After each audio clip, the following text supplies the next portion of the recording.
Hey guys, Terry Red here, and in this video, I'm going to be talking about Masters of the Universe Collector's Edition. That's right, it's finally out after so many months of teasing, 18 months of very detailed, very, extensive work to get this thing done. It's been a passion project of mine, and I didn't want to stop until this one was done, but I had to take a lot of breaks due to health issues that have been ongoing, but it's finally out. I released it in December 2024, right before Christmas, and I am so absolutely I am just absolutely happy and so stoked and so just extremely satisfied with the end result of this thing. And now it's been out for a few weeks, and other people have finally been able to see what I've been cooking up, and and I've been able to see their reactions to it. And basically, in this video, I just want to talk about it. I want to talk about this table.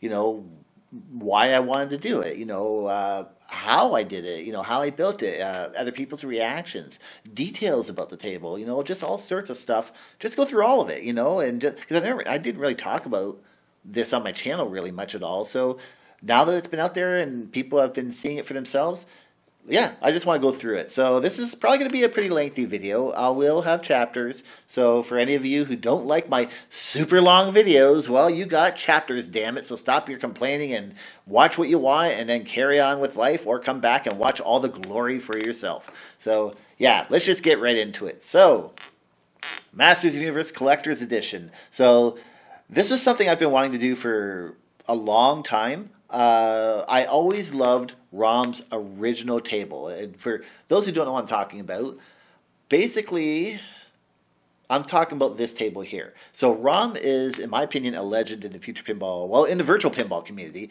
and he's been out of the hobby for a very long time.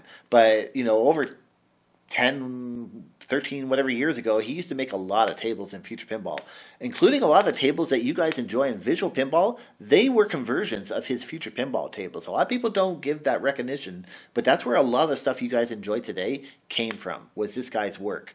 And, he did like Tron Legacy, Transformers, Avatar, and other recreations. And but with no ROM, right? He did a great original build of it, and but then he did a lot of original tables. Some of them with a complete new layout, some of them with sort of a remixed layout from one of his recreations, and that's what this table is. Masters Universe, you can see it's basically kind of like a remixed Tron Legacy layout, right? Mainly the middle part's been changed up, and some of this has been changed up, but that's where he obviously started from, was his Tron Legacy build.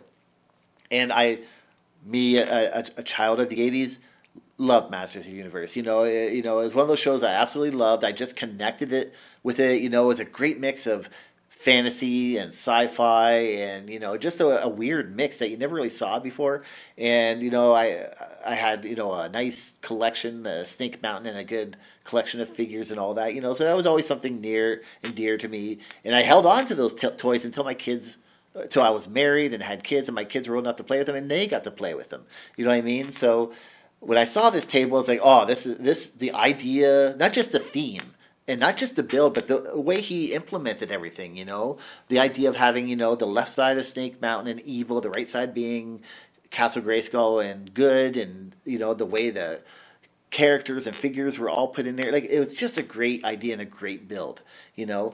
So for me, if you've followed my content over the last few years, well, I've been progressively getting better at what I can do, and a lot of stuff I do was either modding, really excellent tables that were already out there, including some of Rom's, or, doing significant changes to make an almost new table, like what I did with Sonic Pinball Mania. And even though I modded this table years ago, it was one of the first mods I ever did, as a matter of fact, I didn't want to use any of that. I wanted to start from the bare bones table, because I was basically going to build a all new table from it anyway. I was going to use the basic stuff he has here, but then I gutted it. I didn't use any of his code or anything like that. Most of the models were replaced. A lot of the art was completely redone multiple times, and just everything was all new but then add a ton of new stuff to it to make this a table that really could live up to the potential of Masters of the Universe,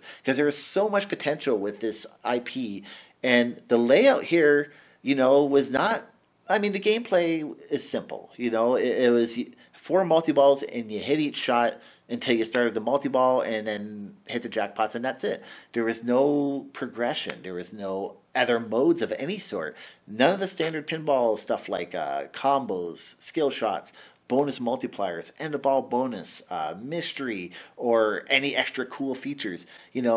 It didn't have any of that, and I wanted to just go nuts with everything that came to my mind. And I had a ton of ideas, so that's why I started with this. And I said if I was going to do any update on this table, it's going to be an all new game, and that's what I've been doing for 18 months. So and so after all that was done, the first time I finally unveiled to everyone on my YouTube channel. I've teased about it in groups and whatnot, shown progress of different modes and built up a lot of excitement for it, so people can get an idea of what I was going for.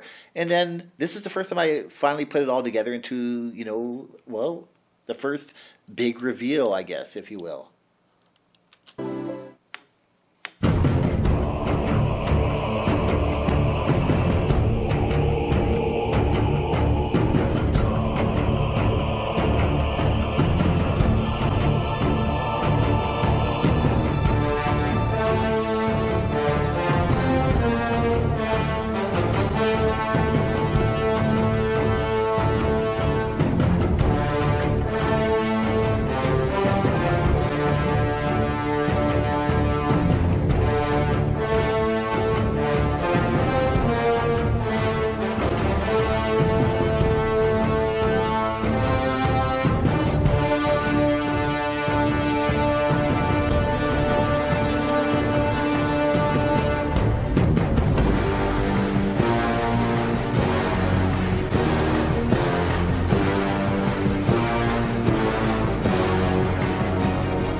All right, guys. So I'm not gonna lie to you. After working on this thing for so long and putting that video together right before I was leaving to visit family for Christmas holidays, since we did a little early this year, and my health was not the best. Well, it hasn't been good for a while, but it wasn't the best. When I finally put that video together and added Bear McCreary's amazing, awesome, I love it, his awesome music from the Netflix series.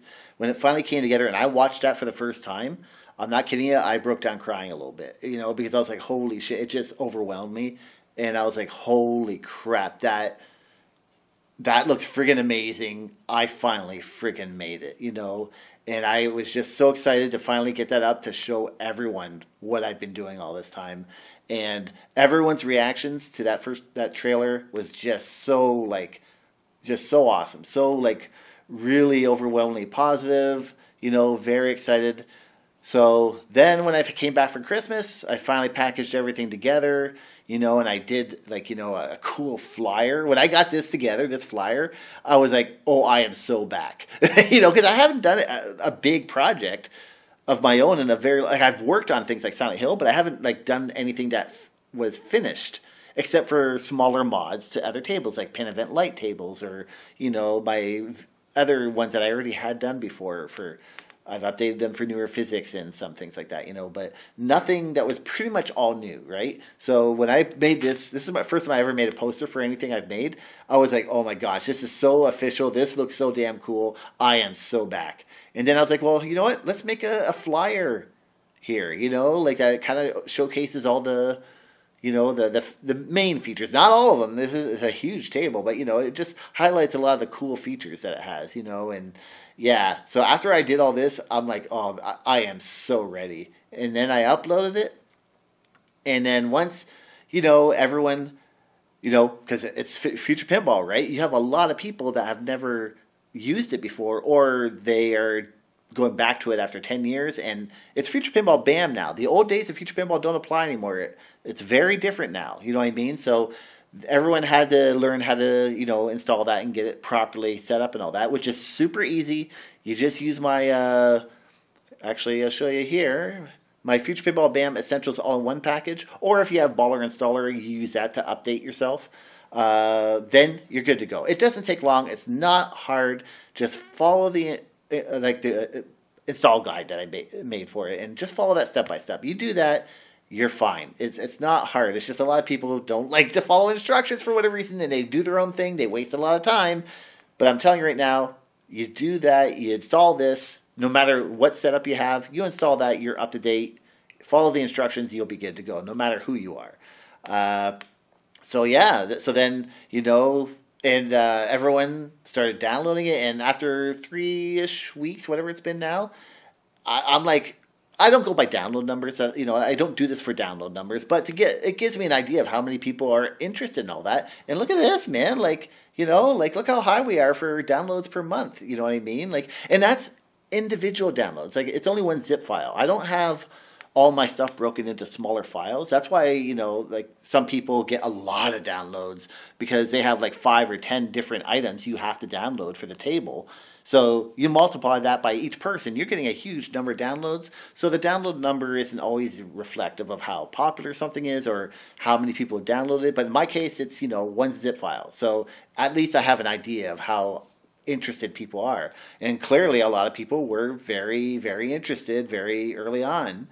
And finally the reviews started coming in. And now after a few weeks, we're up to 82 5-star reviews, which is like, for compared to all the tables out there, that's very high. Like that's pretty damn good, man. And then when I started reading the reviews, like, holy crap, man. Like the reviews from all these guys, you know, extremely kind, extremely, like, just very pleasant. And, you know, it was from people who understood, you know, what I was doing here. And I don't think everyone was really expecting this to be the kind of all new table it was going to be.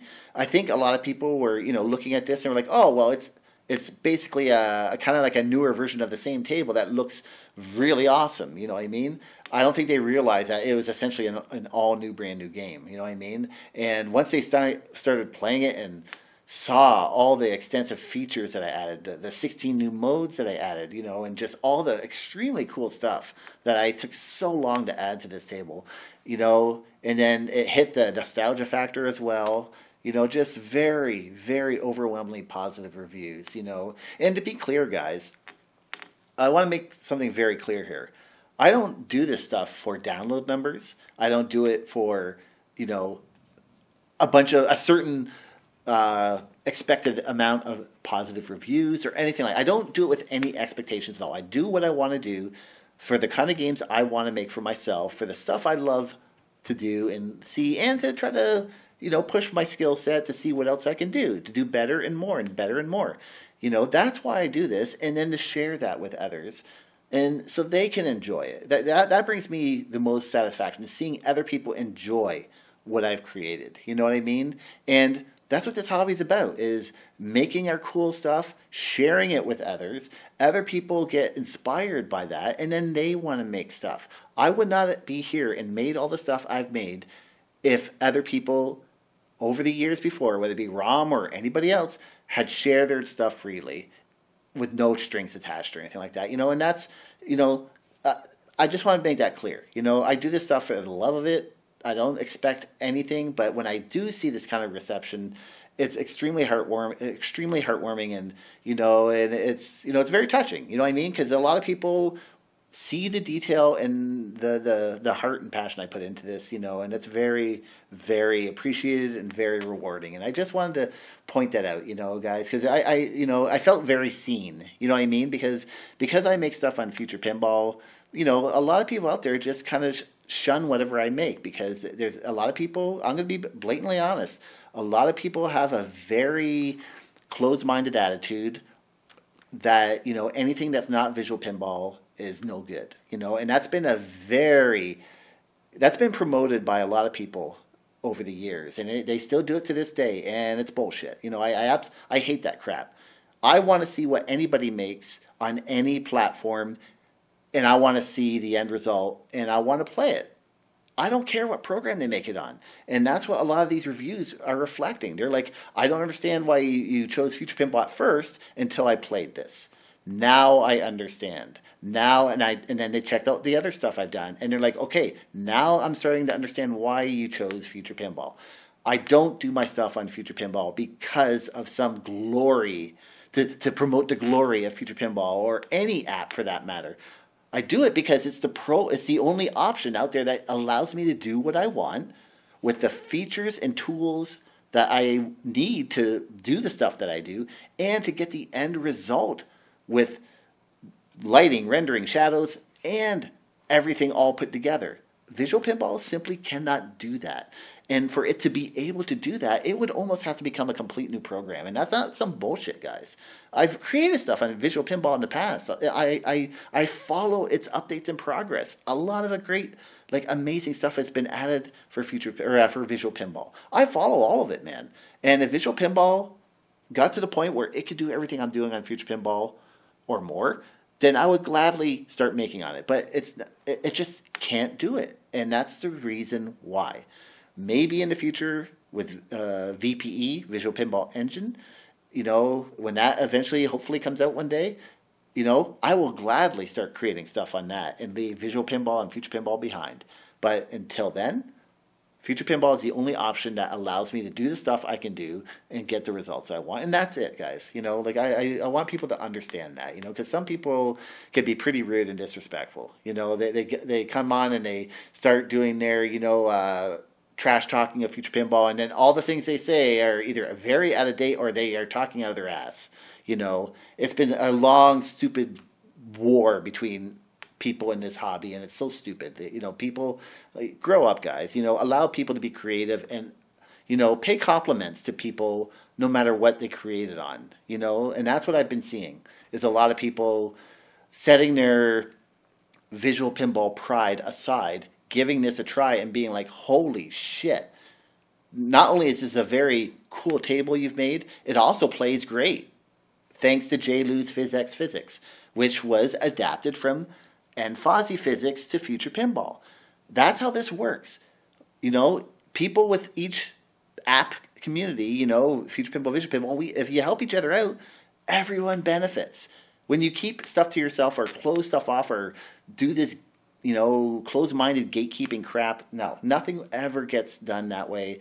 And, but the ones who are, the really good guys, they'll help out anyone no matter what the platform is, and they're happy to just play a very cool game. And, I know that's a bit of a long rant, but, it's something that kind of gets, frustrating at times, when people won't even take a look at what I have to try for themselves because of the name of the app it's running on, The days of Future Pinball Physics are gone, guys.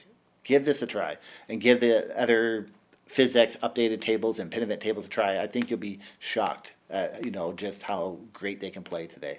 So now that rant's all done, let's maybe talk about, some other stuff here. All right, so after taking a bit of a breather there, what are we going to talk about now? Well, let's just kind of go through some of these pictures and talk about what we see here. So obviously I talked about these already. So this is an example of kind of what I was talking about, and this is a big milestone for me, and I'll kind of get into that more when I talk about the Blender stuff, but this is an example of combined ray-traced lighting and shadows and Future Pinball's dynamic lighting. So a quick explanation is Visual Pinball has no dynamic lighting, which is real-time lighting in 3D space. So you take a light, you put it within the game, you move it around the game, and it affects everything around it in real time. Visual Pinball doesn't have any of that. It basically has flat textures, flat lighting, and textures basically. So to get around that, NEWAC made an awesome tool called the Blender Toolkit and updated Visual Pinball in a way so that they can take the table, import it into Blender. Blender will render every light combination on every model with ray tracing, and then they bake all of that into textures to fake the lighting, if you will, and then all that gets brought back into Visual Pinball. And then when you play the game and you see the gorgeous visuals, it's not Visual Pinball creating those visuals, it's Visual Pinball swapping textures. That's a simple explanation. It's way more involved in that. It's a really amazing thing he's done with that. Like, it works to Visual Pinball's limitations to create a strength. But there is a limit with that, in that, when you have any kind of dynamic camera view or VR, for example, which Future Pinball is all dynamic. There's no static anything in Future Pinball, whereas Visual Pinball is very static with its physics, its camera views, and its lighting. Future Pinball has dynamic cameras, dynamic physics, and dynamic lighting. So using big textures alone, when your view changes, it then looks like a perspective painting on like a sidewalk or something like that, and the illusion is broken. So there are limitations to that. So for me, I wanted to try combining both, and this is the first time, to my knowledge, it's been done on any pinball table on any platform. So I basically, I'll get more into this in a bit, but I basically did all the lighting. I brought the table all into Blender, pre-baked a bunch of the lighting, including the neon lights that you're seeing right now, and shadows on a bunch of the textures throughout the table. Brought that back into Future Pinball, did every color combination and all that I could think of, and also did it for like inserts and other things around the table. But then for Future Pinball, I used dynamic lights throughout the table to complement that, so they work together, so that things like He-Man or anything that moves will get that dynamic lighting correctly. And then all the textures around will also get that lighting, but they'll also get the ray trace shadows and other aspects of ray trace lighting, all that stuff mixed together, and it creates a stunning result that makes this table look like unlike anything else. And I'm boasting it. That's the bottom line. I could go on about that, and I'll talk more about it in Blender, but that's the bottom line. It allows this table to have a gorgeous visual, a unique visual style that you haven't seen anywhere else. And now we have like different toppers you can have. Like, I built this amazing VR room, which I'll probably talk a little bit more about. And then you can see the table there. I'm so happy with how this turned out, man. And then you can see you can have Granamere in the VR room as a giant dragon, not a topper. And then here is an example of the mixed reality feature. So not only did I build a huge, mega detailed VR room, but I also allow you to play this game in mixed reality if you have a VR headset. And then that's what this picture is showing, and I'll show a bit in the video in a little bit when I talk more about that. And okay, so we'll come back. We'll come back to this. So yeah, so we'll talk about the VR for a little bit then. So basically, I added Future Pinball is amazing in VR, especially with a table like this with dynamic lighting. There's just nothing that looks like it. FX doesn't look like this. Visual Pinball doesn't look like this. It's really gorgeous, And when done right, it looks amazing. And so what I did is I added a bunch of VR features. I started with a minimal room, so that way, if you don't have a fast computer, then it's not as demanding. But then I added an option where you can have this super detailed VR room with all this Masters of the Universe stuff added throughout. And then I created all this in Blender, pre-baked everything in here with ray trace lighting and shadows and everything. All these, not all of them, most of these models I had to paint and texture myself because they were scans from actual 1980s toys, but they didn't have textures at all. So I had to paint them all myself from scratch, find the stickers to create as textures, and that includes a lot of the stuff on the table that you're seeing too, like Skeletor and his Roton, for example, He-Man, the Snake, the Man-at-Arms and the Road Ripper, all that had to be done. And yeah, and VR, like I said, this just looks amazing, man. And then now I'm showing that you can have mixed reality options. So what that does is it's changing the VR room around you to just a solid single color, and then your mixed reality headset, you use virtual desktop, and you choose pass-through mode, and you choose a color that matches whatever this table's using for mixed reality options, and then boom. Now in this case, I chose blue, so that's why you see a slight blue outline around there. But it keys out all of the blue color on the game, and then it still tracks it in real time with the real world. So it looks like this game I built is in the middle of my living room. And it looks way better in real life, like in the VR headset than it does in this video. It is super smooth, and it looks like you got a real damn table there. You got to be careful not to lean on it and fall down. But a lot of people like to match it up with their real virtual cabinet, and it works really well. Like, you know what I mean? And there you can see the topper options I was talking about. You can have Granomir swap up, or you can have the Bone Throne, Skeletor's Bone Throne up there as well. But yeah, when you see this in VR, guys, it just words can't describe it well enough. It'll blow your mind, man. You need a very fast PC though. I'll warn you right now. VR is very demanding. You need a fast CPU and GPU. Okay, like I currently use an i5 13th gen Intel, so 13600K, and an RTX 4070 Ti Super. Now, people with lesser PCs are able to run it in VR fine as well. But for me, with that spec of computer, it's maxed out. So look at this. Look at that lighting. Look how gorgeous that looks. That's the combination of both dynamic lighting and ray trace baked lighting. Without both of them, you do not get it to look that good. And yeah, and that's with reflections enabled, raycast, ball shadows, shadow maps, all that enabled. Uh, and in that case, I was running some super sampling too, which is super demanding.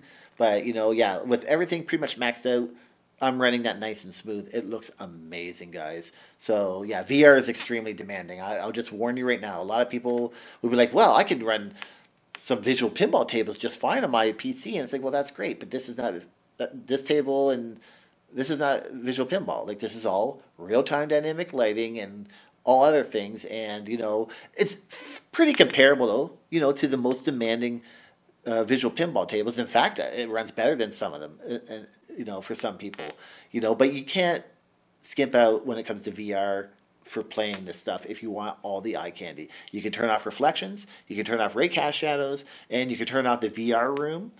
I made it so that you can choose to have a minimal room during gameplay and then a detailed room during attract mode. So that way you get the cool looking stuff when you're not playing, and then while you're playing, you get better frames per second. So I added all sorts of options for that. And speaking of which, yeah, one of the things I include is a table manual. For the love of life, guys, please read this thing, because this will answer so many questions that people had at first. It describes the features of the table.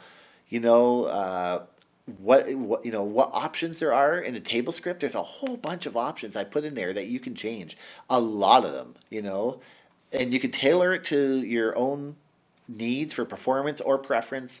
Like there's just so much in here. It tells you about the controls, which confused a lot of people because they didn't have their controls set up correctly on their cabinet.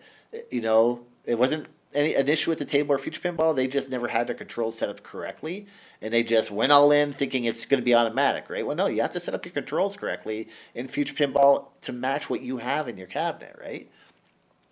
And then the extra features, which are of Orko Shots and that, which I'll talk about in a bit. Like it's all in here, guys. It just goes through everything that I'm basically talking about right now. It shows you the different pup pack options that match any setup out there. That every PinEvent table I've made has all these options on every one of them. It's a standard. That's one of the things about, when I did stuff on Visual Pinball that frustrated the crap out of me. There was no standard, no documentation, nothing.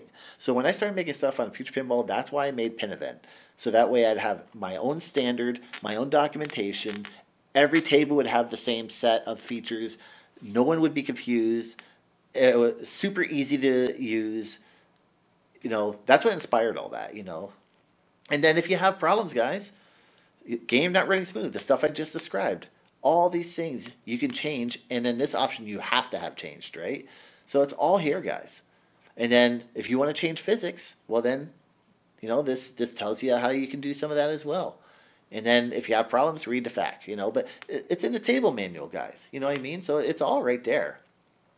And I made a rules guide, which I've never done that before, but for this one I went all out, and it details the entire game, all the modes, how to play it, everything. It's all in here, guys. So you don't need this to know how to play it, but if you want to, have a detailed description understanding, it's all right here. But I mean, some of the more advanced stuff like the power perks, yeah, like you have to kind of learn about that as time goes on, but yeah, it's all right here, guys. Like very detailed, very thorough. Everything you wanted to know, all the modes, it's all right here, guys. And for those of you who don't know how to set up Future Pinball or that, well, guess what? The table comes with install instructions, which tell you what you need, where you can get it.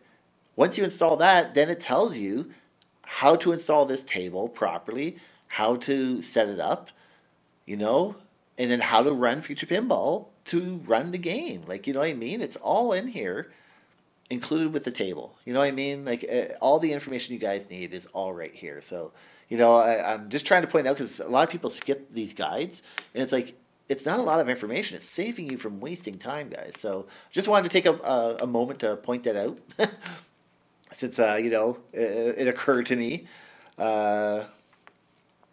So yeah, so I think we went through all of that. Yeah, we did. Okay, so we finished that. All right, so we finished VR stuff. Let's go back here. So Orko Shots. Okay, so this is another one that a lot of people seem to be missing out on completely because it's a very unique feature, right? So the idea with Orko Shots is at any time, you'll have a few Orko Shots. At any time, you can hold down your action button, and then he'll magically trap the ball wherever it's at.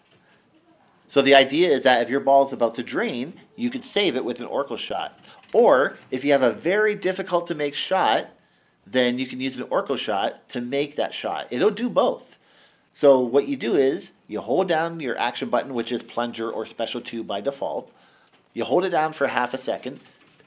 The Orko Shot automatically takes over from that point. And he'll cast a magic spell, and then it'll get shot off into whatever lit shot is active that he can make, if possible. So that's what this video, Have You Had Your Orko Shots Lately, was all about. So see, so he took the ball and magically transported it. So there, the ball was about to drain. So then you hold down action for an Orko Shot. He captures the ball, and then he'll redirect it somewhere else. If possible, he'll make a lit shot for you.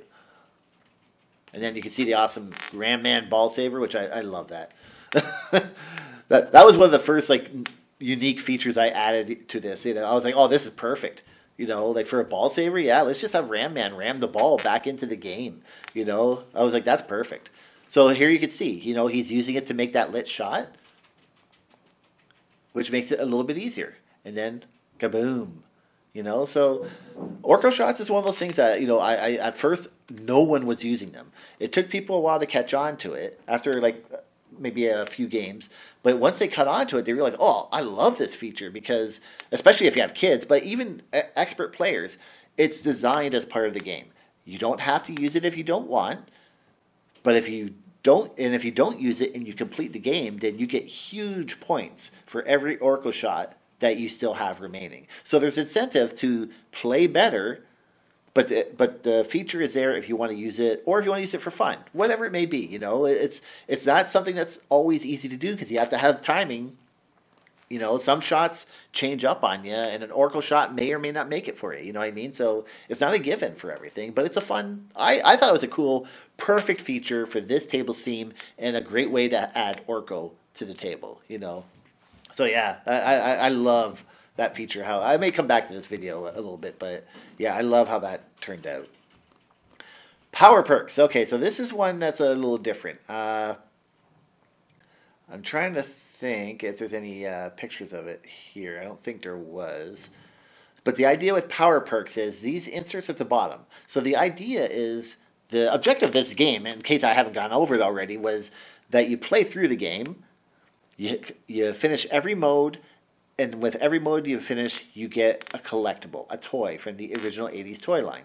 And then there's other ways in the game that you can also get more collectibles. There's 46 currently, maybe that'll change in the future, collectibles to get total. It's not easy, like you have to be a decent player, and if you don't use Orko Shots, you definitely have to be a good player.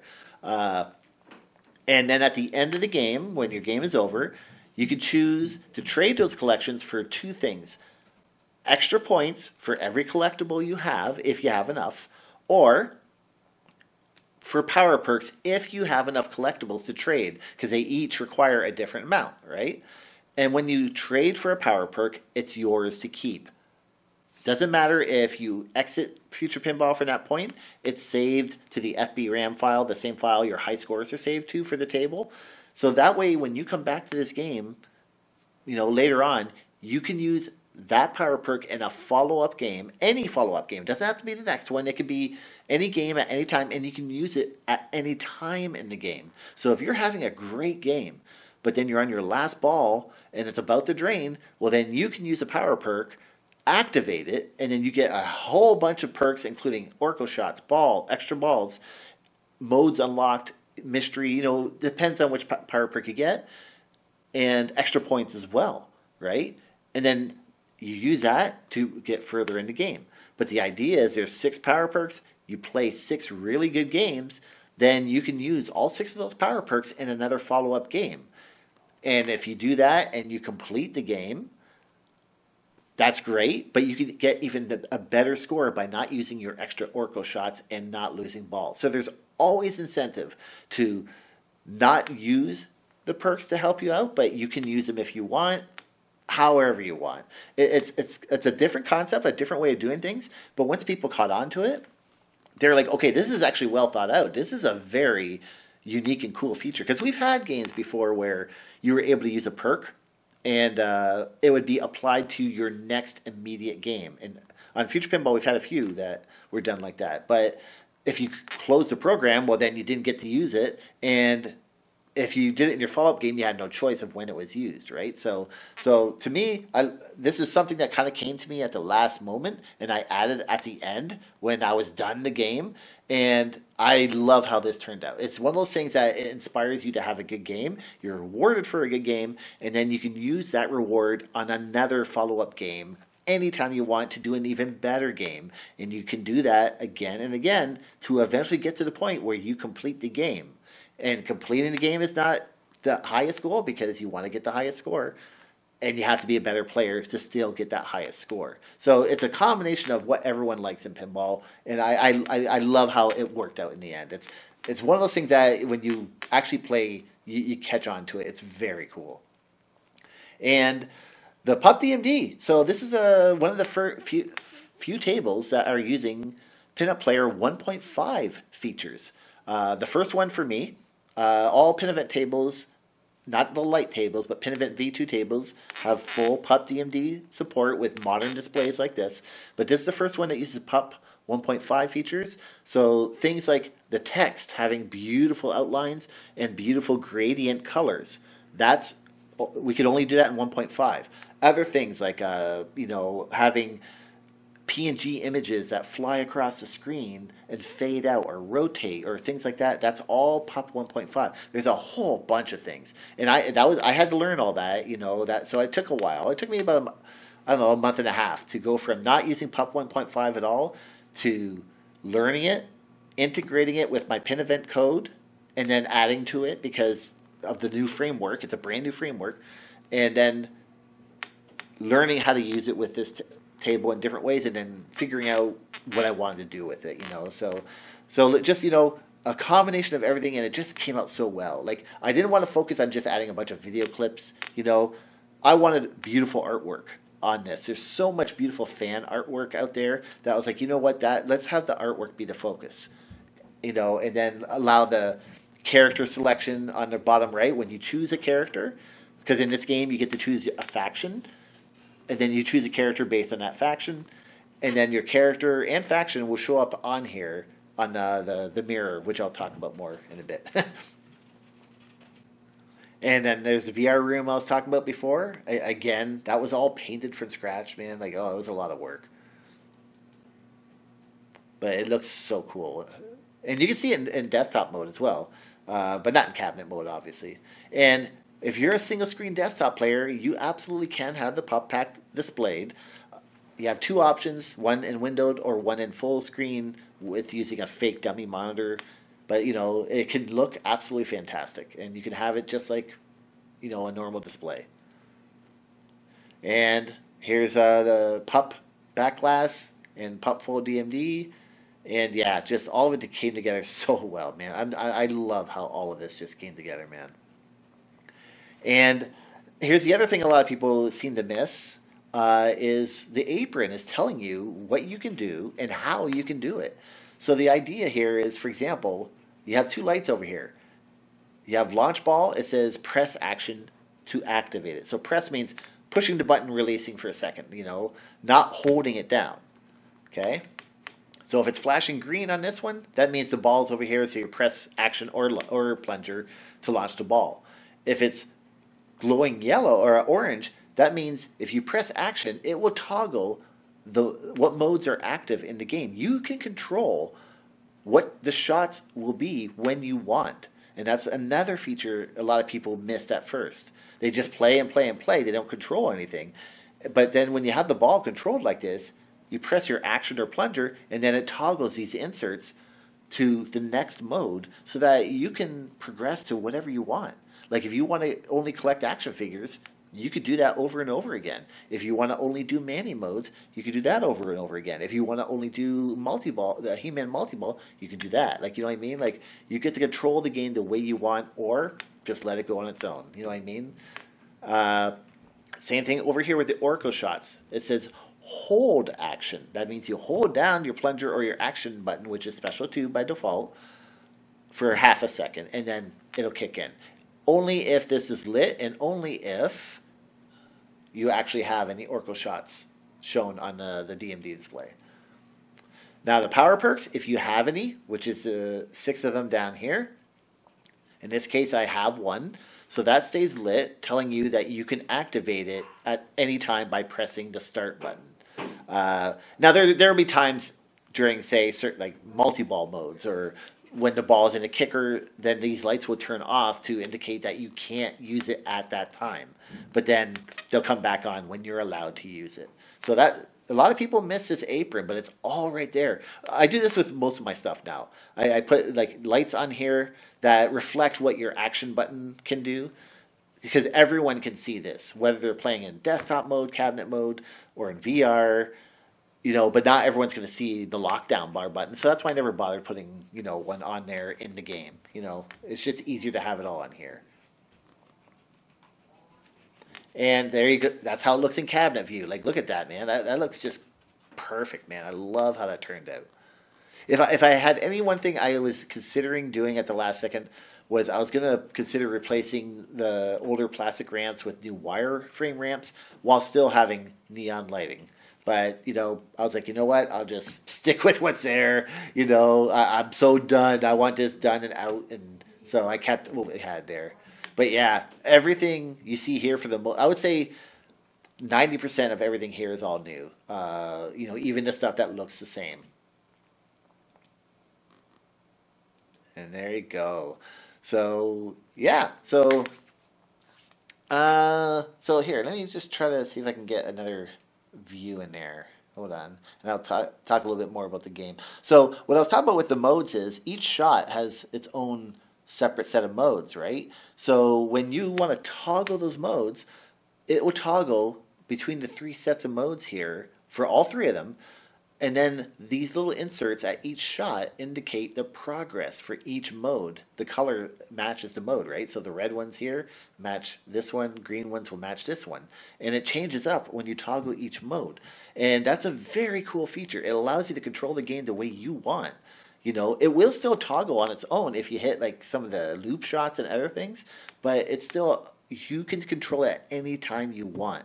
And you know, it took me a while to kind of work out how all that's going to function.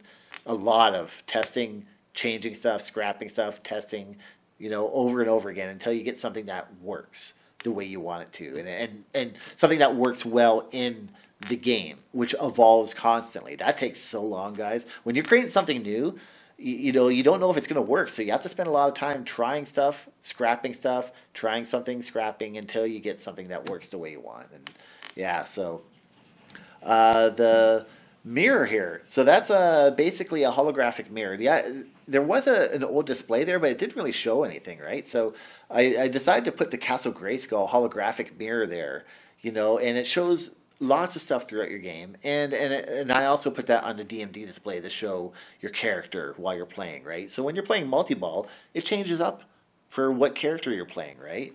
And that's the other thing too. All the artwork on here will change up based on what faction you chose.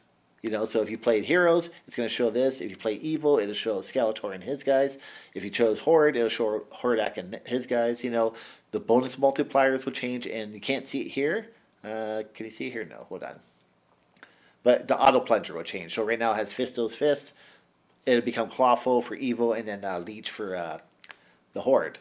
But yeah, lots of new stuff on here. The whole Mountain Snake, the gate that opens the bridge. Added all that because I wanted to kind of like a Snake Mountain escape. You know what I mean? I thought that was a cool addition to have on there. This is all almost all of this is new. The only things that's not that's the same models from before that ROM had is the Falcon, the pop-up Castle Grayskull, although I did update that one, and then the Modulok dude on the bumper, and then the banner and prison sign, and that's I think the only thing that stayed the same, and what's left of the ramps, which I had to remodel, by the way, because this whole section here actually used to be like an inch and a half closer, which completely made this flipper useless, combined with having that third bumper in the way, which, I got a whole new toy made because of that. Once I made those changes, it opened up the game and completely changed it. Completely different game because of those changes. I mean, and all the models, the animation. Oh, I forgot about that. The animation code that I created for this is all new because there wasn't really a function to make it work the way I needed it to.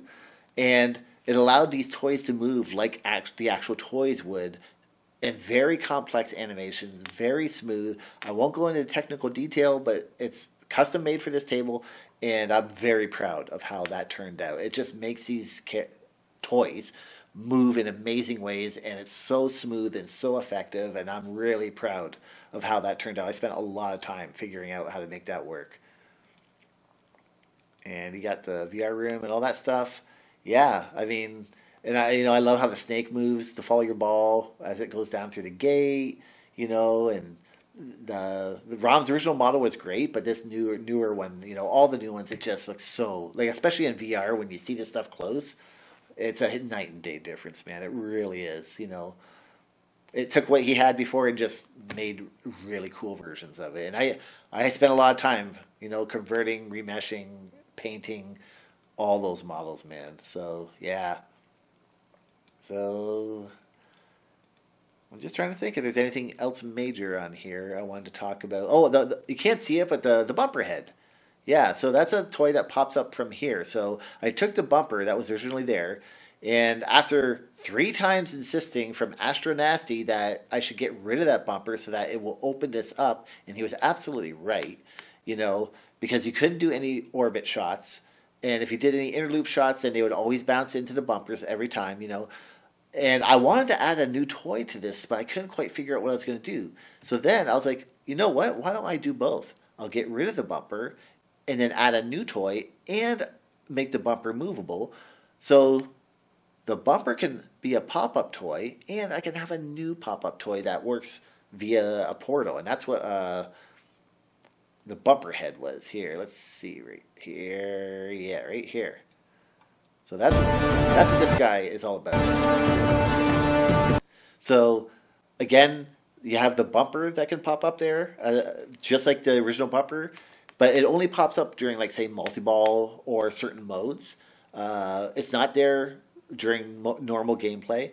And then this guy will pop up during some of the Manny modes, for example. And this is a very cool toy, which is a good example of Future Pinball's mini Playfield tool. So I basically assembled this whole thing outside of the cabinet, and it all works. The drop target, the targets, the characters, the lighting, everything that's contained with it will all work. And I capture that in a mini Playfield, BAM's mini Playfield tool, and then I place it wherever I want. I animate it however I want, move it however I want. Physics automatically works. No tricks, no hacks, nothing like that. And I have magnets in here, all sorts of stuff. So this is a very complex multi-purpose toy made to work simpler by BAM's mini Playfield tool. You just make it work the way you expect it to work. You don't have to do any ridiculous custom hacks or anything like that. It's a simple example of a very cool way to use BAM's mini Playfield tool. And I love how this turned out. When the portal comes up, you have all the different characters on here. Yeah, and I'll get into a little bit of that later on. But yeah, this is I love how this turned out. Super cool toy, allowed me to add so much more to the table. And yeah, I think that's a good amount to talk about. So let's maybe just kind of go through some of the different modes in Orko Shot here without taking too long. Okay, so now this particular video kind of goes through all the different, just using Orko Shot in a bunch of different modes, right? So it kind of shows off a little bit of each of the main, not all of them, but like every mode, but each of the main modes. So let's just see here. So we already kind of went through that. So the robot mode, yeah. So the idea here is that the robots come down.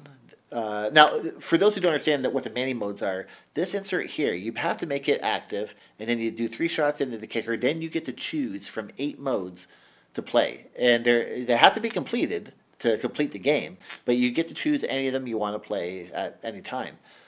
So this is one of the modes. So the idea here is these robots will drop down. You have to distract them, and then that way you can destroy them. So when you distract them, they turn red, and then they're red for about 5 seconds or so. I can't remember the exact time. And then they'll explode if you hit them. If you don't, and they turn back around, well, then they're invulnerable, and they'll use a shield or something like that. So that's one of the modes.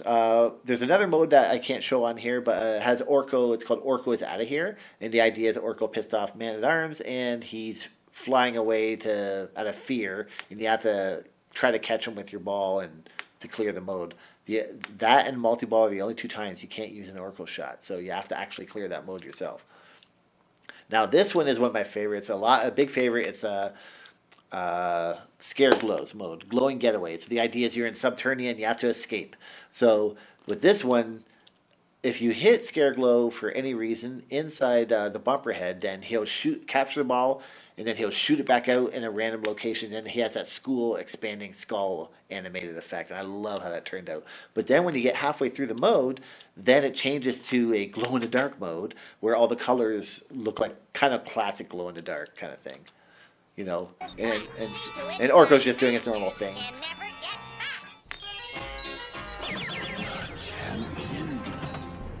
Rest in peace, Tony Todd. He was awesome as that part. And this is later on when the mode is changed. And when you hit Scareglow,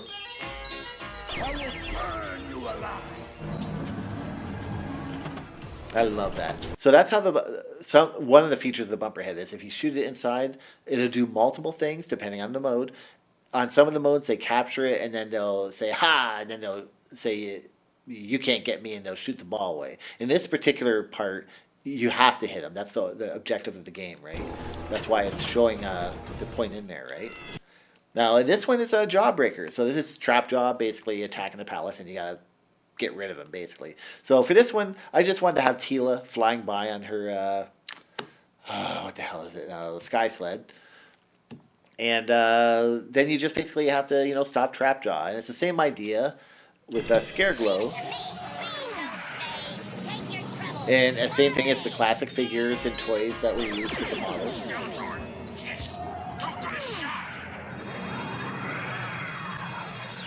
Don't move, TrapJaw.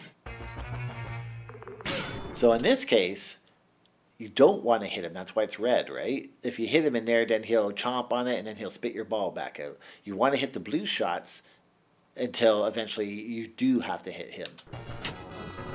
From the darkest dimension to the brightness of day. And I love how this lighting turned out. Look at this dynamic lighting. And then when and then when you get a combination of the neon lights with different colors, it looks so good.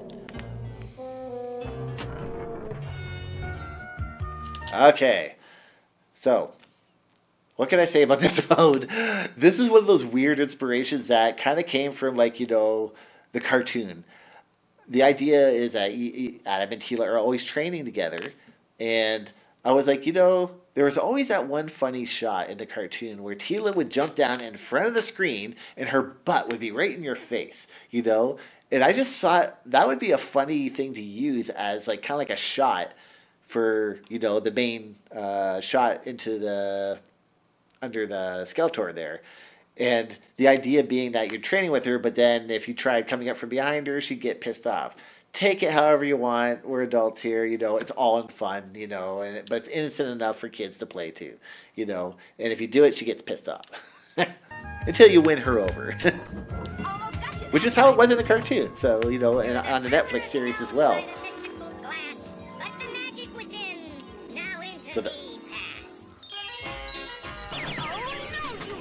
So that image is from the cartoon. It's not some funny made up thing. It's, it's...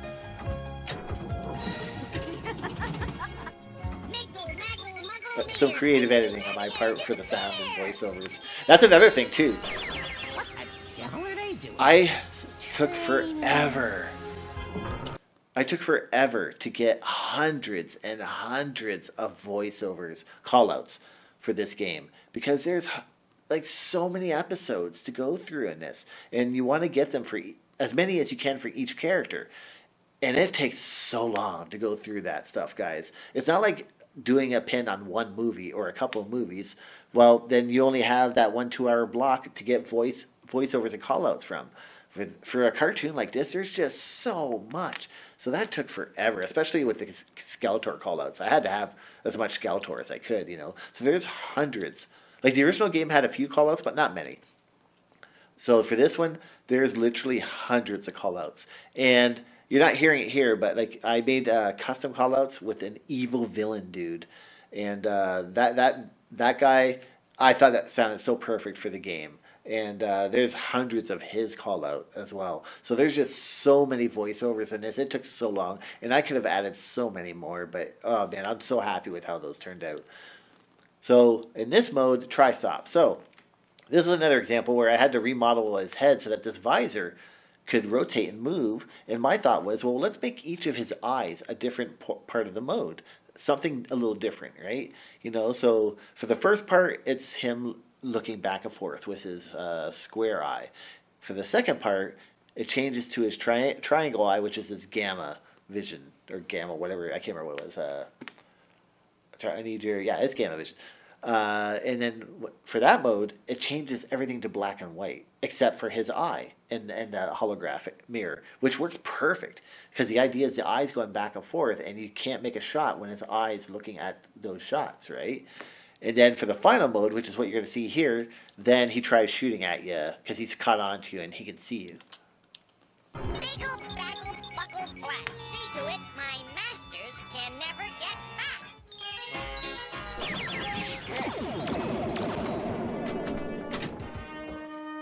And then eventually, see? So that's one of the functions of the bumper head.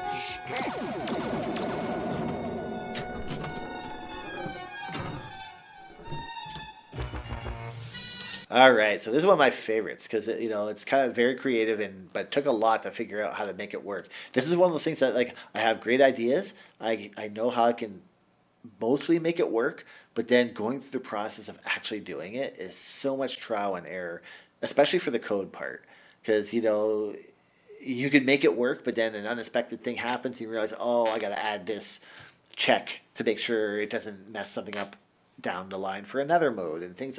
There's just so much that you have to do for the code when it comes to stuff like this. But yeah, the idea with Kobra Khan is you have 3 different parts. You have the tongue phase where he'll suck your ball into his mouth and spit it out if he catches your ball. The second phase is his venom, where he'll just trap the ball in place and then drop it.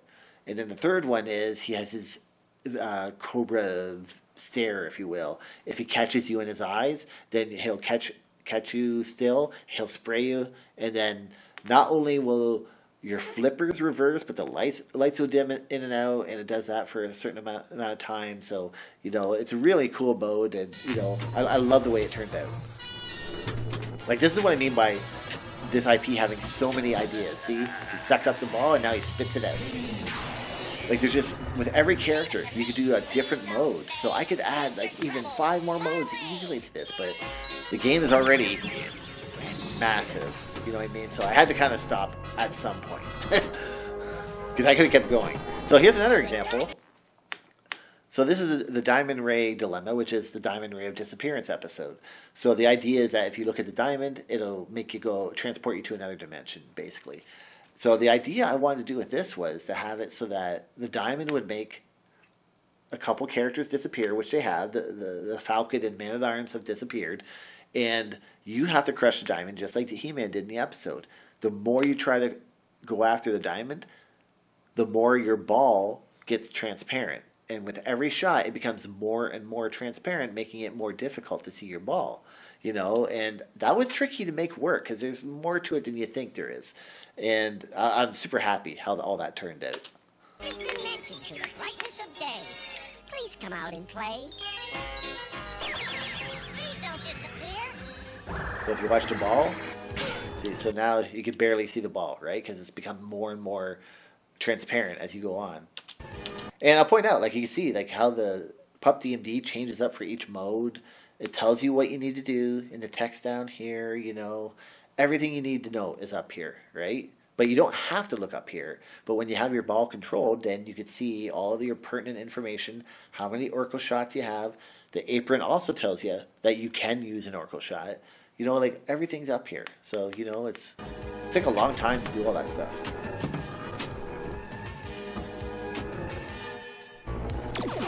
Alright, so what just happened there was, this is Skeletor is stunning. So the idea here, it's funny, Skeletor is stunning and Diamond Ray Dilemma were literally the first 2 ideas I had for this table. And I didn't, well, let's just say they were the last 2 modes I added. The first 2 ideas I had and the very last ones I added, so, and I love how they turned out. Because they're kind of like longer modes, right? It's kind of like a little mini wizard mode, if you will. The idea here is that Skeletor will keep shooting his stun ray at He-Man, and every time that happens, and it's random times when it happens, your ball gets frozen into place because you've been stunned for a few seconds, and then the effect will go out, and then the ball will drop. So you have to be careful when the ball gets hit because it could possibly drop right into your drain or however else, and you have to eventually stop Skeletor with the Sorceress's help.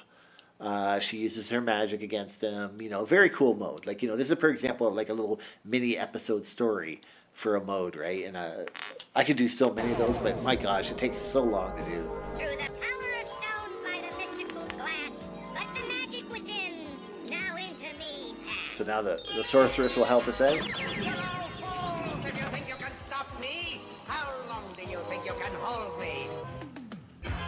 So now Skeletor will stop stunning you. So now you have to progress to the mode to try to return Castle Grayskull out from the other dimension. Help me, sorceress. Give me the strength of the castle's secrets. I hear you, and I am trying.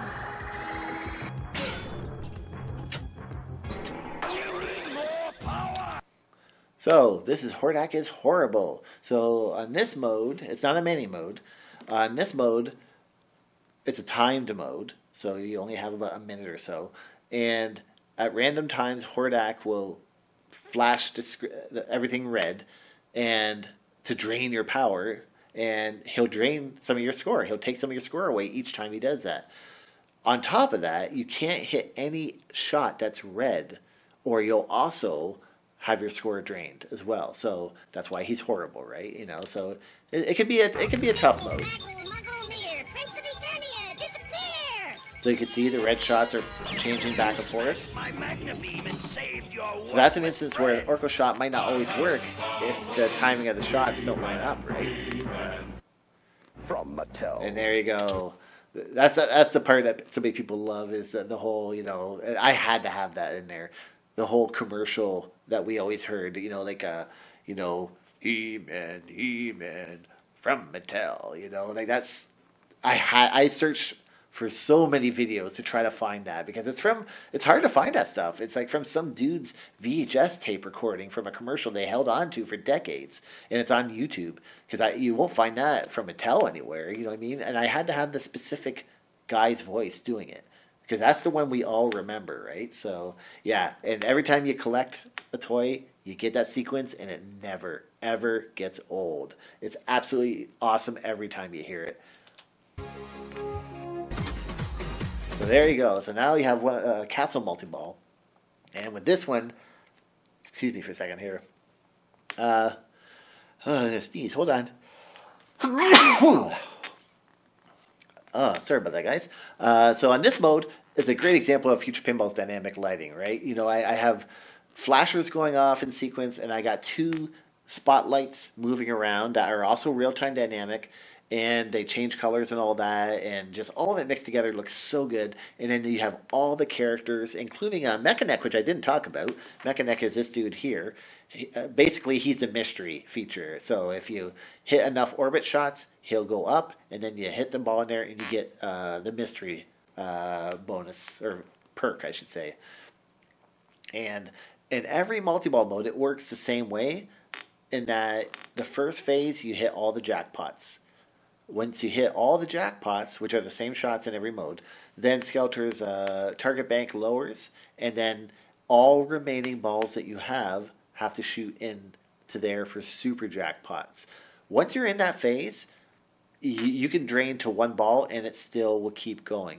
Before that, it's like any other multi-ball, where if you go to one ball, then the mode is over. But if you get to the second phase, then you only have to get the last ball into Skeletor to complete the mode and get the collectible. However, you want to get as many shots in there as you can because you only are allowed whatever balls you have left for a super jackpot, which is bigger points, right? So that's the idea, is that you're rewarded for keeping as many balls as you can, because most people in multi-ball modes, they tend to drain all the balls and keep only 2 balls left in the mode.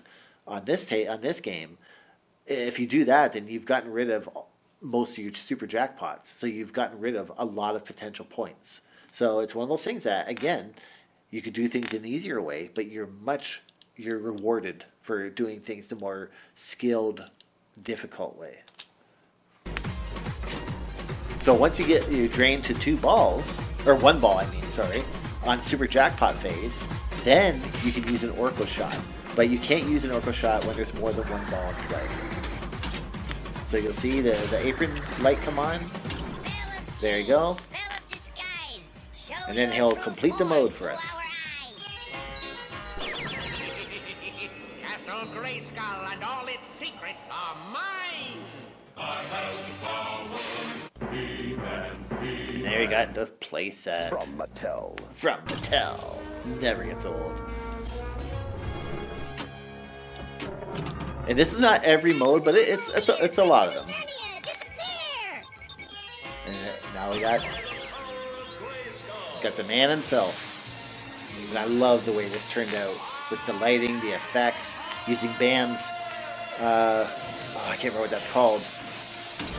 A lighting effect is a BAM feature.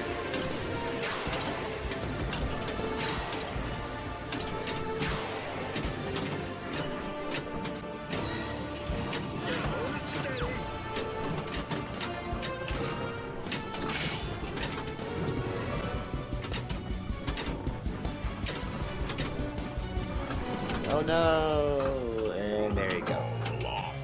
And then you get the end of ball bonus, which can add up to a lot of stuff depending on how well you played or what you did in the ball. Again, this is not every mode that I'm showing you here, but it's a lot of them. It's just easier because this video already had it. Robots are smarter than you. So in this case, not enough for perks, so we get all our collectibles traded for power points. That gets added to your score at the end. Game over. So lots of potential for big scores in this game. The better you play, the better you will score. And of course, you get the public service announcement at the end. That's the last thing I added to this table. It was an idea I had at the very beginning, but I forgot about it. And then I was like, when it was done, and I added all the PUP features to it, I'm like, oh yeah, we gotta have public service announcement videos on here. That was a huge part of of our childhood.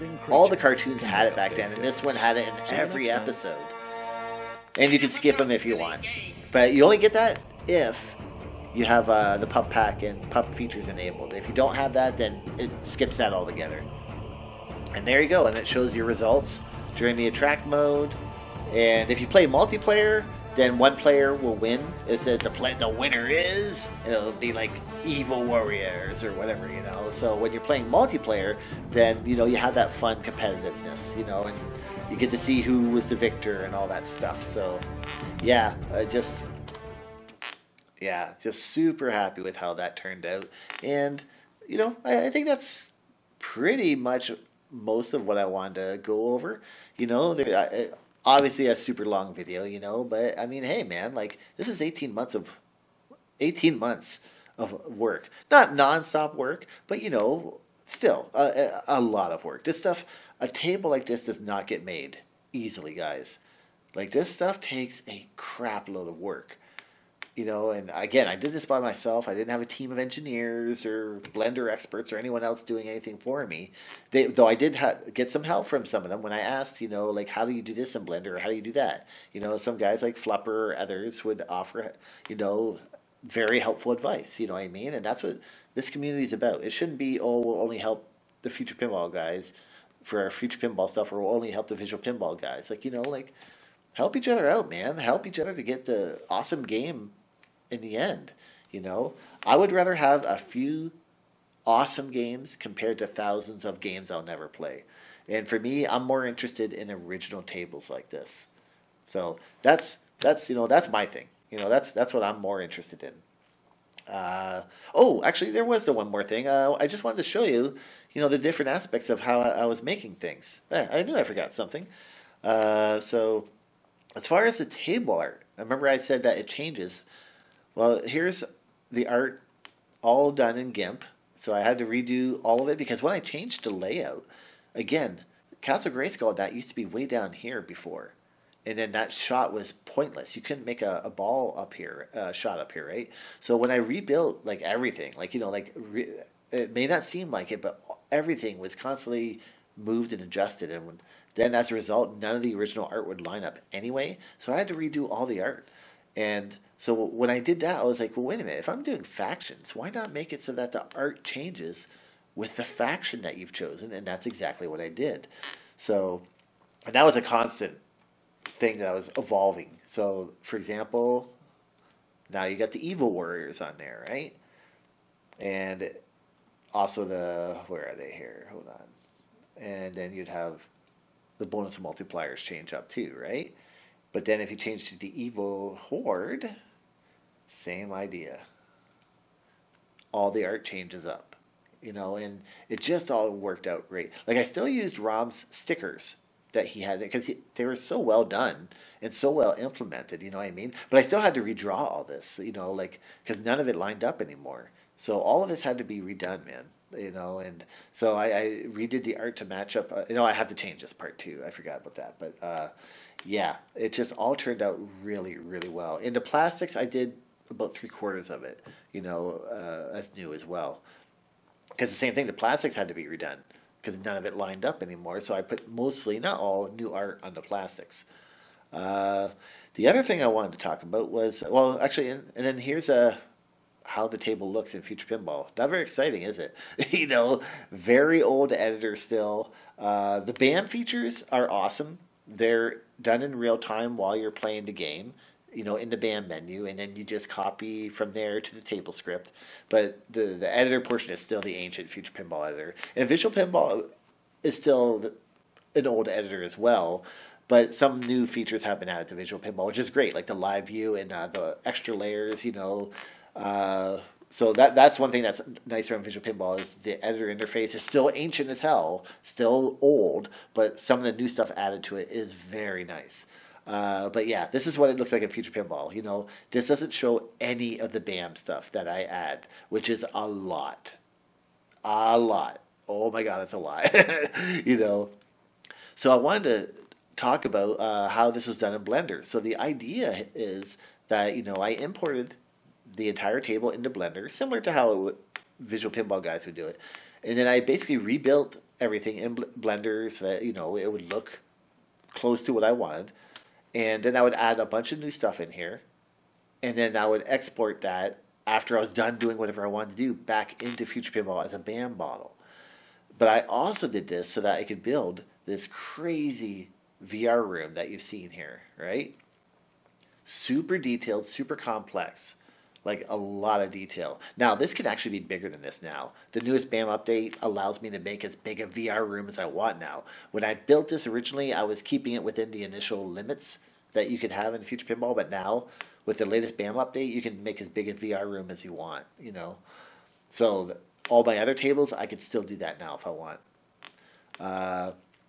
So yeah, so everything's built in here, and the idea is that I would recreate all the lighting in here, and then I would bake that lighting to the textures for the stuff I wanted to bake, and then I would then bring that back into Future Pinball, and then make that work in tandem with the dynamic lighting together. So, for example, if you turn on ray tracing, like live ray tracing here right now, it might take a bit for it to show up here. Hold on. Come on, don't take forever.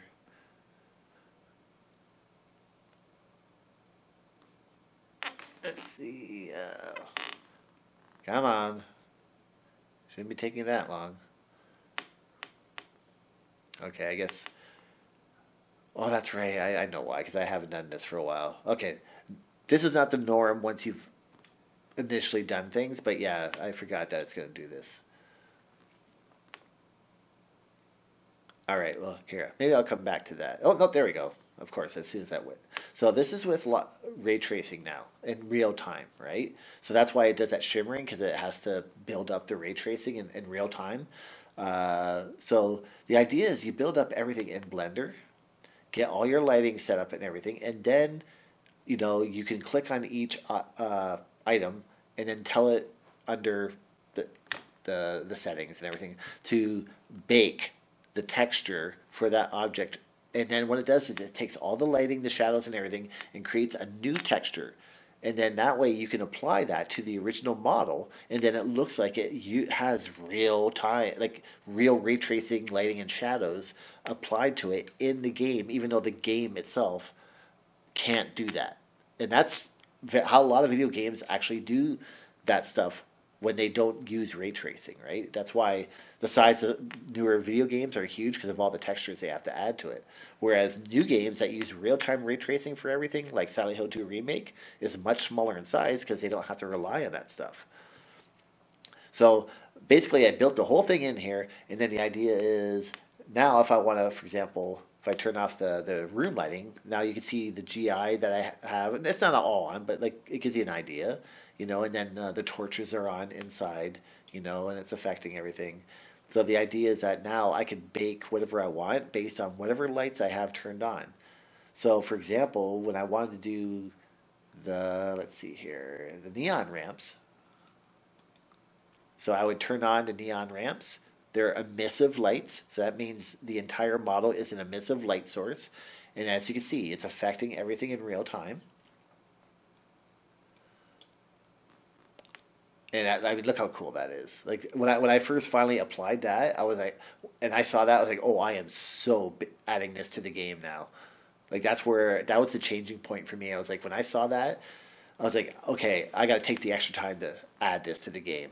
So the idea is that I would turn on one light, leave it on, and then I would click on this, bake it, save the texture, click on this, bake it, save the texture, do that for all the major stuff that is affected by it, and then bring that into Future Pinball, and then tie that to the lights that are used for this in the game. So every time that light comes on, it will automatically swap to those textures. And it's doing that in real time while you're playing all the time. And that's how it works in Visual Pinball as well for the Blender Toolkit tables. A little more complex and cooler with how they do it. But this is how, for example, Flupper did it on Toten, for example, right? So I do this for everything. Now, I could have added super reflective looks to it, just like you see on Visual Pinball. But here's where the problem with that is, okay? So let's say I made it super reflective, right? Did I actually do that one? Oh, hold on, no, other way. All right, so now I made it super reflective, right? Looks really cool, right? Like it would on, say, a real pin. But here's the problem. When you bake that texture, it's baking it based on the view that you're seeing from one camera view. As soon as in the game your camera view changes, well, it's not going to change this texture at all. It's still going to use that previous texture. So it's kind of like a perspective painting that you see on a sidewalk or a wall or something like that. If it's lined up perfectly, it looks great. But as soon as you move away, well, then the illusion is broken. And that's what would happen if I did that for anything reflective, whether it be the ramps, the walls, or any individual items. And that's how it's done on Visual Pinball with the Blender Toolkit, which works great with one single static view. But in VR, it completely breaks the illusion and, in my opinion, does not look good. Because I did it. I tried applying it just like they would. It looked great from one view, but as soon as I played in VR, and Future Pinball has constant dynamic cameras, the illusion is broken and it just looks, in my opinion, not good. You know, so that's why I didn't do anything super reflective. All right, I could have, but I chose not to. And that's basically how I do the baking in here. I would make whatever light changes I wanted, and and then I would do a combination of one light on, the other light on, and then both lights on, and then do that for each color that I use, and then I do it for all the individual textures I want. I'd also do it for like inserts, which you can't really see it here, but let's say this insert was to turn on. Let's see here. I'm trying to find you. Where? Let's try that one.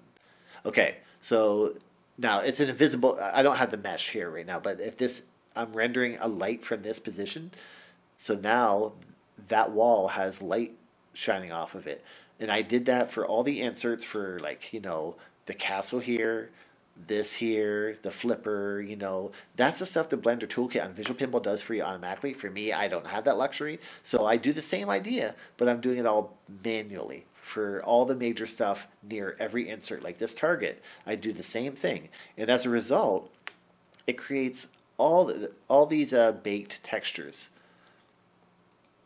that you can see here. So, for example, here's the Playfield with all the baked GI lighting and shadows, right? That's how it would look with all the lights on. With all the lights off, for example, you don't have all those lights, but you have all the shadows, right? And for the back wall, same idea. You have all the shadows with all the color lighting. And for all the other things we have on here, it's the same idea, right? So I just went through and I did that for the sidewalls, for everything, manually, one by one. Not the most fun process, but if you want it to look better, that's what you got to do, right? And I went through and did that for all the various things on the table that I felt were justified enough to do it. Not as thorough as a Blender Toolkit table, obviously, that's a different discussion altogether, but that's how I did all that stuff in Blender. And I did that for the lighting on the table and for all the items everywhere you see in the entire room, for various things on here that don't move. I did that. I didn't bake things like He-Man or Skeletor because they move so much that the shadows wouldn't look correctly. And you have Future Pinball's dynamic lighting affecting them anyway. So the combination of this baked lighting and Future Pinball's light works much better, and that's why I did it that way. And it just, I didn't want to get too heavy into this, but that's more or less a simple explanation of what I did to get to this point is a lot of work, and to figure out how it works took me a long time. But now I can do this for almost any game. The results will vary with how well it can be applied, but you know what I mean? It's a lot of work, but it can be done, you know? So yeah, I just wanted to kind of show that off, and you know, it's cool stuff. It's really cool stuff. Once you learn how to do this, it's like, you know, you get pretty hooked on it, you know, like, you know, turn the neon lights off, and you know, you can turn on like the different flashers. Now, I didn't bake anything from the flashers because all the flashers in Future Pinball are dynamic lights. So they're basically doing the same thing, not as ray tracing, but just as good as you would see in game for the most part anyway, and you have the benefit of being a dynamic light, which will affect everything in real time. So, you know, it's one of those things that you have to kind of pick and choose what's important for you. You know, and sometimes you can design the game around that, which is what I did with this one. I designed the game to work around all this lighting in the way I wanted, right? So, yeah. So, yeah, okay. I just wanted to kind of talk about that for a bit. And, you know, I think that's the last thing I wanted to go through. Yeah, it's all I could say, guys. It's a lot of work, a lot of passion. How many, was it like 30? Yeah, over 30,000 lines of code. Oh yeah, it's a lot. Woo! You know, and again, I recommend you guys open up the script in the table and go down to table options. It's not far, it's right here. You can change all these settings to your preference, okay? There's a lot of them on this table. Way more than anything else I've done, okay? And tons of features on this. So, you know, for difficulty, you can change it how you want. For visuals, for, you know, the attract mode controls or gameplay controls or the ball or the VR, everything. It's all here, guys. So, yeah. So, I think that's about it. I know this is going to be a super long video, but hey, you know what? I wanted to kind of just talk about it, you know?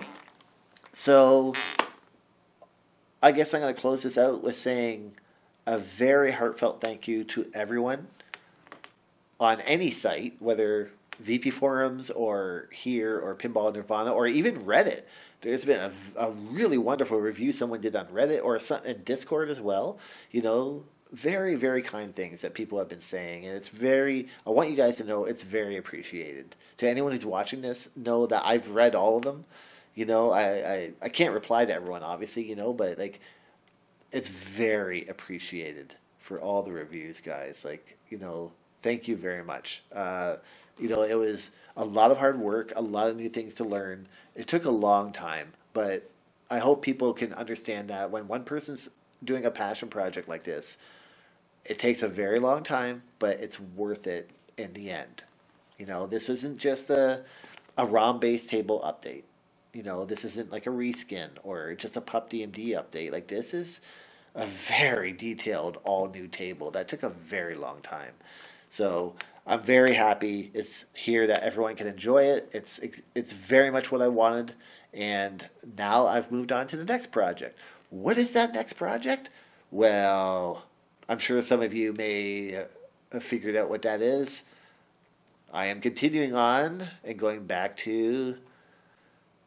You won't see anything from here, but oh, my hard drive's turned off. I forgot. Okay, there they go. Yeah, Silent Hill. That's what I'm going back to. You know, after all this time, I'm finally going back to it again.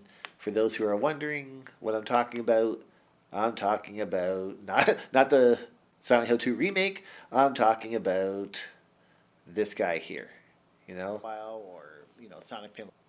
You know, so what you see here is very different than what I have now. You know, similar, but a lot of things have changed. The game is very different in terms of the features, and the layout is all changed, and everything has changed for the 8+ playfields I have so far on this thing. Yeah, very many things are different than what you're seeing here. You know, a lot more features, and yeah. So I'm back to work on this one. Can't wait to hopefully get this one done one day. You know, I'm not going to promise anything. I've learned my lesson of saying, yeah, I'm going to work on this one until it's done. You know, because I kept saying about this game over and over, and then another project would distract me, right? So, or health problems would stop me from being able to work on it, and so yeah, I wanted Masters of the Universe to be completely done before doing anything else. Didn't expect it to take 18 months, but I'm glad I carried through and did it to the end. And now I'm going to try to do that with this one. We'll see how it goes because, with possible changes of work I may have coming up or health issues or who knows what, sometimes life throws you a bone or sometimes it throws you for a loop and you don't know what you're going to do. So you just work on fun stuff like this when you have the time and the ability to do so. So that's what I'll be working on for as long as I can, and hopefully I'll be working on it until it's done. I'm not going to promise when it's going to be done, but I'm definitely happy to be back at it because I'm having an absolute blast going back to this thing again. So yeah, so that's about it. I guess I'll wrap up this extremely long video. Don't know what my next videos will be, but all I can say, guys, is if you're having a problem, follow the install instructions. This table, every table I have, has install instructions with links to everything that you need. All my guides can help you out. Go to those first. Go read my FAQ and help guide, and then if you do that, for the most part, you're good. If you're having any problem, go to the FAQ and help guide first.